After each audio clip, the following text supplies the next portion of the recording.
옆에 계신 분들이랑 한번 인사 나눠볼까요? 혹시 연예인이세요?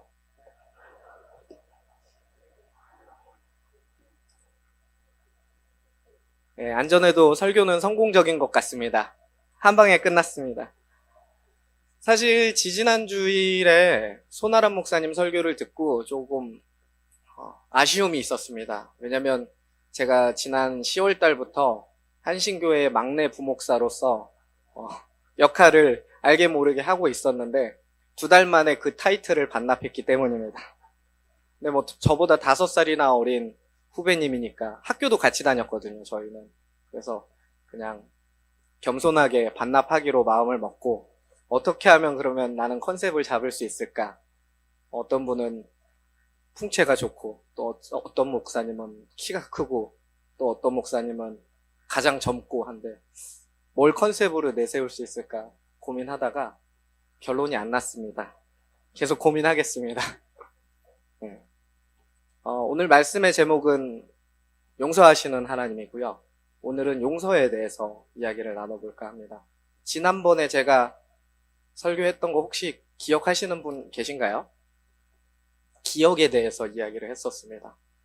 네, 그래서 목사들이 먹고 살 수 있는 것 같아요. 네, 기억하시는 하나님. 성도가 인생을 살아오면서 어떤 하나님으로 기억하는가, 또 하나님께는 내가 어떤 존재로 기억돼야 하는가에 대한 고민을 좀 같이 나눴었는데, 오늘은 특별히 용서에 대해서 이야기를 나눠볼까 합니다. 2차 세계대전 중에 중국 난징을 점령한 일본군들이 1937년 12월 3일부터 6주 동안 30만 명을 학살한 사건이 있었습니다. 당시 일본군들은 백기를 들고 항복했던 중국 군인들 뿐만 아니라 남녀노소를 가리지 않고 무차별하게 학살을 자행했었습니다. 이것을 난징 대학살이라고 부릅니다. 이것을 기억하기 위해 세워진 난징 대학살 기념관을 가보면 입구에 이런 조형물들이 있습니다. 어린아이들이 조형물로 만들어져 있고요. 저는 미술에 조예가 있는 사람은 아니어서 그 감정을 직접적으로 느끼지는 못하지만 이 조형물을 보고 있자면 이때 당시에 일본군이 얼마나 잔인하게 민간인들을 학살을 했는지, 그리고 그 거대한 슬픔과 고통을 겪고 있었던 어린아이들과 노인들의 마음이 어떠했을지 간접적으로 느낄 수 있었습니다. 이 기념관의 마지막에 나온 입구의 캄캄한 벽에 물방울이 떨어진다고 합니다. 12초마다 하나씩 똑똑 떨어지는데 사진이 하나씩 이때 당시에 살해됐거나 사라진 사람들의 사진이 이렇게 지나간다고 합니다. 12초에 한 명씩 사람을 6주 동안 30만 명을 죽인 것을 의미하는 장치라고 합니다. 그리고 전시관 끝에는 이런 구절이 있습니다. 용서할 수는 있지만 잊어서는 안 된다. 여러분, 용서가 뭐죠? 지금껏 살아오면서 가장 기억에 남는 용서가 여러분에게는 어떤 것으로 기억되고 있나요? 용서에 대한 사전적 의미는 보시는 바와 같습니다. 지은 죄나 잘못한 일에 대하여 꾸짖거나 벌하지 아니하고 덮어줌. 제가 전도사 때에 저는 거제도에서 목사 안수를 받았었는데요. 8개월 동안 담임 목사님이 계시지 않은 적이 있었습니다. 담임 목사로 사역하시던 목사님께서 더 좋은 교회로 가시는 바람에 전도사 혼자 그 교회의 빈 곳을 책임져야 했었는데요. 권한은 없지만 책임은 많이 져야 하는 그런 서러운 자리가 전도사의 자리였어요. 그래서 새벽 예배 인도부터 수요 예배, 주일날 강사 목사님을 모실 수 있으면 대예배 설교를 강사 목사님이 해주지만 그렇지 않은 경우에는 전도사인 제가 대예배 설교도 해야 되고 오후 예배 설교도 해야 되고 장례 예배도 해야 되고 결혼식도 해야 되고 아무튼 그랬습니다. 그래서 8개월 동안 하면서 나중에는 막 심장이 아프더라고요. 교회가 크든 작든 교육부가 있으면 교육부에서 요구하는 것들이 비슷해요. 유치부, 어린이부, 청소년부, 청년부 설교해야 되죠. 대예배도 해야 되죠. 그러니까 어떤 날은 설교를 8개 하는 날도 있었어요. 그러니까 심장이 아플 만도 하죠. 근데 담임 목사님을 모시러 가는 때가 되었어요. 공동회가 은혜 가운데 잘 통과가 돼서. 그래서 갔던 교회가 바로 윤규희 목사님 계셨던 시온성 교회입니다. 그 교회의 선임 부목사님을 담임 목사님으로 청빙해서 거제도에서부터 안산까지 운전하러 갔어요. 운전하고 갔어요. 새벽 예배 끝나고 운전하러 갔는데 마침 그날이 또 수요일이네요. 그래서 모시고 내려왔어요. 제가 운전해서. 그리고 수요 예배 설교를 했어요. 그 다음날 새벽 예배 설교를 제가 해야 되는데 눈을 딱 떴더니 해가 떠 있는 거예요. 그래서 8개월 동안 한 번도 빠진 적이 없었는데 내 심장이 아프더라도 이 자리는 지켜야겠다는 생각. 맨날 이렇게 새벽 예배를 숙이고 기도했거든요. 이렇게 한 다음에 우리는 여기서 이렇게 기도하는데 그 교회는 약간 시골 교회라 여기 이렇게 방석 같은 게 있어요. 그래서 무릎 꿇고 기도하는데 기도도 안 나와요. 너무 힘들고 슬프면 막 눈물만 나요. 8개월 동안 그렇게 눈물로 기도해가지고 드디어 나에게 목사 한 수를 주실 수 있는 담임 목사님 청빙됐다. 근데 눈 떴더니 해가 떠 있는 거예요. 얼마나 제가 난감했겠어요. 그래서 목요일 날 아침에 진짜 표정만 딱 봐도 나는 얘를 용서해줘야겠다 하는 표정으로 이렇게 목양실의 문을 두들겼습니다. 목사님 죄송합니다. 제가 8개월 동안 한 번도 빠진 적이 없는데 오늘 긴장이 풀렸었나 봅니다. 좀 이해는 되죠? 수요예배 설교도 했죠. 수요예배 새벽 기도도 했죠. 8개월 동안 한 번도 안 빠졌죠. 그러니까 목사님이 굉장히 인자한 목소리로 괜찮아, 그럴 수도 있지, 딱 이렇게 말씀하시는 거예요. 너무 은혜가 되는 거예요. 아니 목사님, 내가 부임 인사도 안 했는데 어떻게 내가 설교 원고도 없이 새벽 설교를 하게 하냐고 이렇게 책망할 법도 한데 괜찮아, 그럴 수도 있지, 딱 이렇게 말씀해 주시면서 이 목사님이 예수님이 아닐까 이런 생각이 들 정도로 너무 위로가 되는 거예요. 신기했어요. 그래서 목사님한테 여쭤봤어요. 목사님, 어떻게 그렇게 마음 넓은 그렇게 저에게 은혜가 되는 말씀을 해주실 수 있습니까? 궁금합니다. 그랬더니 목사님 얘기를 해주시는 거예요. 부목사 때 시온성교에서 40일 동안 사순절 특별 새벽 기도회를 주관하면서 아침 금식하고 새벽 기도하고 이렇게 40일 동안 했대요. 부활주일에 긴장이 풀려서 눈을 딱 떴더니 해가 떠 있더래요. 근데 그때 그 담임 목사님이 괜찮아, 그럴 수도 있지 라고 말씀을 하시더래요. 그 목소리가 너무 인자하고 위로가 됐대요. 그래서 본인이 단독 목회에 나가면 부목사나 혹은 전도사가 때로 실수를 하더라도 자기가 꼭 괜찮아, 그럴 수도 있지 라고 얘기를 하려고 마음을 먹었는데 그게 만난 첫날일 줄은 몰랐대요. 네. 용서가 참 어렵습니다. 쉽지 않습니다. 용서는 내게 해한 것들에 대해 더 이상 어떤 보복이나 복수를 하지 않겠다는 선언입니다. 설령 상대방이 내가 용서를 한다는 것을 수용하지 않는다고 해도 내가 하는 것, 그게 용서입니다. 당시 요나 선지자가 활동했던 북이스라엘에게 아수르라는 나라는 상상도 하기 싫은 나라였고 만나기도 싫은 나라, 사라졌으면 하는 그런 나라였을 것입니다. 중국이 생각하는 일본, 한국이 생각하는 일본, 그런 느낌이라고 이해하시면 됩니다. 요나의 민족을 너무 힘들게 하는 나라였기 때문입니다. 그런데 하나님께서 요나에게 그 나라의 수도인 니느웨로 가라고 하십니다. 요나는 그 명령을 이행하기 싫어서, 왜냐하면 회개의 말씀을 선포했을 때 니느웨 백성들이 회개를 하면 하나님께서 용서해 주실 것만 같아서 다시스로 가려고 했는데 우여곡절 끝에 다시 니느웨로 가게 됐죠.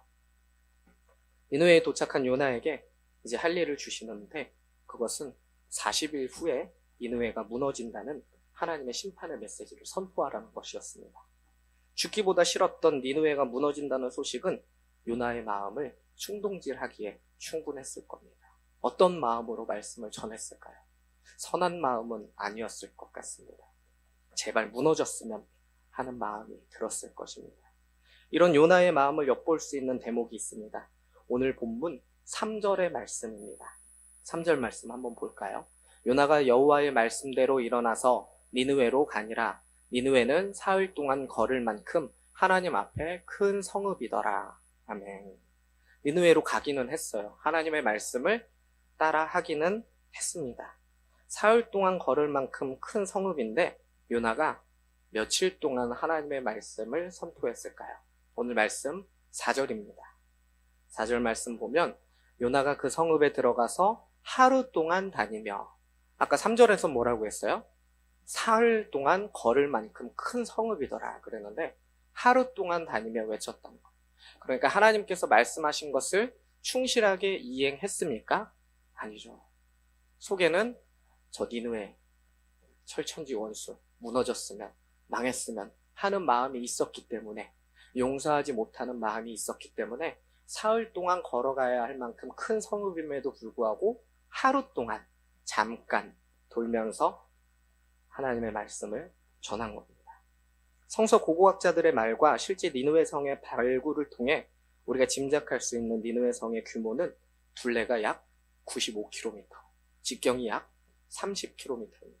제가 이 말씀 준비하면서 성남시의 행정구역 면적이 얼마나 되나 한번 찾아봤거든요. 이거랑 비슷합니다. 그러니까 성남시 둘레를 3일 동안 걸어 다니면 뭐 한 30km 걷는다 치면 성인 남자가, 그럼 얼추 3일이면 도를 수 있는 거예요. 근데 대충 3분의 1 정도만 돈 거예요. 이 성벽의 두께가 어느 정도였냐면 말이 끄는 전차가 왕복할 수 있을 정도였다고 합니다.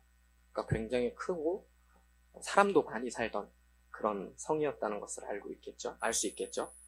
요나서 4장 11절 말씀 보면 인구가 이 정도였다고 합니다. 하물며 이 큰 성읍 니느웨에는 좌우를 분별하지 못하는 자가 12만 명이요.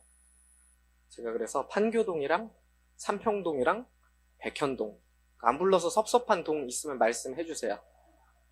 그 인구를 찾아봤더니 2만 2천, 2만 6천, 2만 8천이래요. 그러니까 8만 명이 채 되지 않습니다.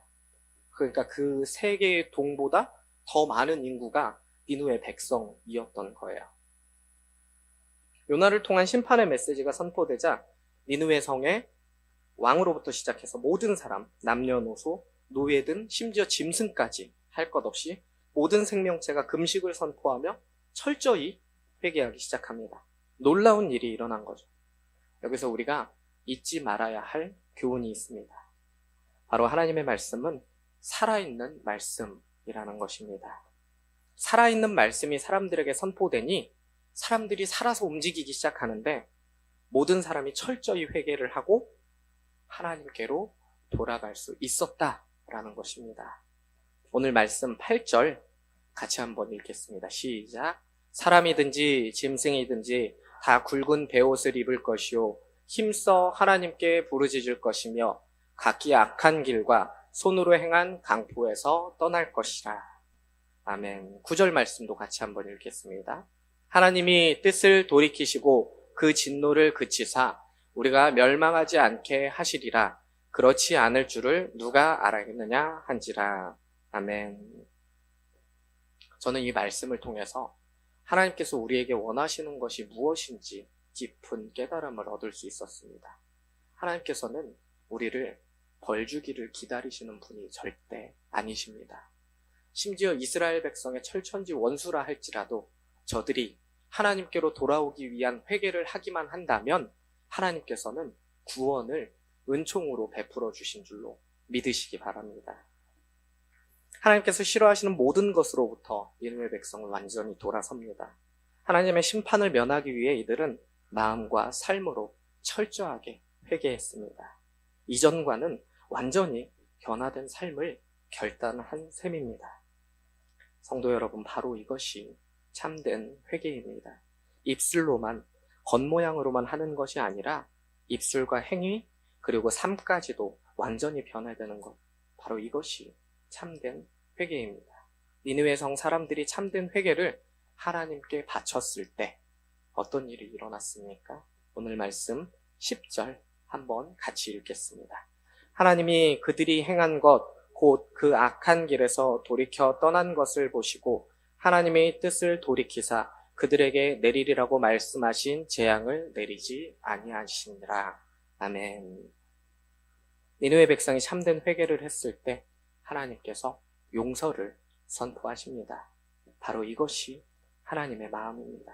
우리가 잘한 것이 없어도 때로는 하나님의 명령을 충실히 이행하지 못해도 우리를 사랑하시고 뜻을 돌이켜 우리를 품으시는 용서의 하나님이 바로 우리가 기억하는 하나님임을 늘 믿음으로 고백하시기 바랍니다.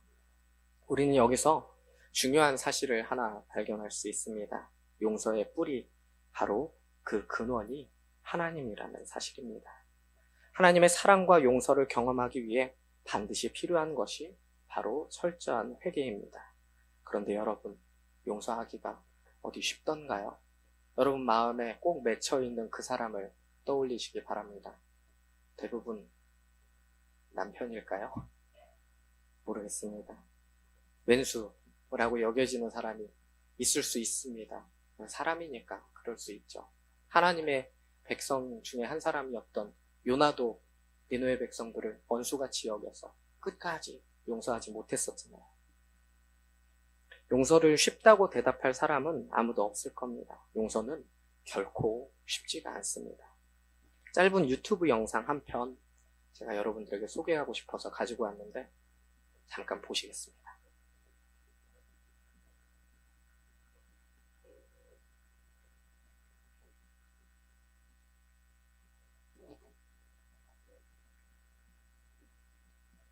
그 유튜브 영상을 설명해 드리겠습니다. 미국의 시대의 살인마였습니다. 미국인 여성을 48명을 강간하거나 잔혹하게 살해한 남자였습니다. 전문가들이 분석한 결과에 의하면 그 남자는 사이코패스, 인격장애가 있는 거죠. 그래서 감정을 공유하지 못합니다. 피해자 가족들이 법정에 서서 저주의 말을 퍼붓습니다. 지옥에 가길 바란다. 우린 아직도 우리의 가족들이 잊지 못하고 있다. 네가 이렇게 편하게 사는 꼴 보니 속이 뒤집어진다. 이런 저주의 말을 퍼붓습니다. 감정의 동요가 전혀 없어요. 미안함도 표정에 나타나지 않습니다. 근데 누가 봐도 유대인 랍비처럼 생겼어요. 하얀 수염을 이렇게 길른 할아버지가 굉장히 떨리는 목소리로 법정에 서서 그 범죄자에게 이야기를 합니다. 나는 아직도 당신을 용서하기가 힘듭니다. 그래서 기도를 했는데 나의 하나님은 당신을 용서하라고 합니다. 그 기도의 응답을 받아들이기가 힘들지만 하나님의 이름으로 나는 당신을 용서하고자 합니다. 이렇게 떨리는 목소리로 얘기를 하고, 표정의 변화, 동요가 전혀 없던 그 살인자가 눈물을 쏟으면서 휴지로 이렇게 눈가를 닦더라고요. 그래서 제가 깨달았어요. 사람을 변화시키는 것은 하나님의 용서와 사랑이구나. 베드로가 예수님이 십자가에 달려 죽으시기 전에 어떤 행동을 했습니까? 평생 예수님의 품을 떠나지 않겠다고 고백했던 그 베드로가 닭이 3번 울기 전에 예수 그리스도를 3번 부인합니다. 마지막에는 예수님을 모른다고 하면서 저주까지 했습니다. 그 마음이 얼마나 무거웠을까, 불편했을까. 예수님께서 부활하시고 요한복음 21장에 너희들이 아침 식사거리가 있냐고 따뜻한 말로 제자들을 격려하십니다. 찾아오셨습니다. 그때 베드로를 보고 말씀을 하세요. 베드로야, 네가 나를 사랑하느냐? 베드로가 대답합니다. 내가 주님을 사랑하시는 줄 주께서 아시나이다. 또 묻습니다. 베드로야, 내가 나를 사랑하느냐? 왜 3번이나 같은 질문을 하시고 같은 대답을 얻어가신 걸까요? 3번 부인했던 베드로의 그 죄책감을 예수님께서 씻어주시기 위함이 아닐까. 나를 배신하고 나를 저주했지만 난 너를 용서한다. 난 너를 사랑한다. 그러고 나서 베드로가 어떻게 변화됐습니까? 완전히 예수님의 사람이 되었습니다. 성전 미문에 앉아서 은과 금을 요구하는 안진뱅이에게 이렇게 얘기합니다. 내게 은과 금은 없거니와 내게 있는 이것을 내게 주노니 나사렛 예수 그리스도의 이름으로 명하노니 일어나 걸어라 했을 때 예수님과 동일한 기적을 행할 수 있었습니다. 스데반 집사가 돌에 맞아 죽을 위험에 놓였습니다. 사도행전 7장 60절 말씀에 이렇게 고백합니다. 억울한 죽음인데 저 사람들 하나님 벌해주세요 할 수도 있었을 건데, 주여 이 죄를 그들에게 돌리지 마옵소서, 이렇게 고백합니다. 예수님께서 나에게 베풀어 주신 은혜와 사랑, 하나님께서 나의 죄를 도말시키시고 나를 하나님의 자녀 삼아 주셨다는 것을 우리가 기억한다면 우리 역시 용서하지 못할 사람이 없으리라 여겨집니다. 원수같이 여겨졌던 사람, 풀리지 않던 관계, 오늘 이 시간부로 넉넉한 마음으로 예수 그리스도의 성품을 닮은 성도로, 괜찮아, 그럴 수도 있지, 고백하며 살아보는 한 주가 되는 여러분의 삶이 되기를 주님의 이름으로 소망합니다. 기도드리겠습니다. 용서의 하나님, 말씀을 통해 하나님께서 니느웨를 얼마나 사랑하시는지, 그리고 우리들을 얼마나 사랑하시는지, 우리들에게 행하려고 하시는 것이 심판이 아니라 구원과 용서임을 오늘 말씀을 통해 깨달을 수 있었습니다. 주님을 닮는 저희가 되어 우리의 일상도 용서의 삶이 될 수 있도록 은혜 베풀어 주시옵소서. 예수 그리스도의 이름으로 기도드리옵나이다. 아멘.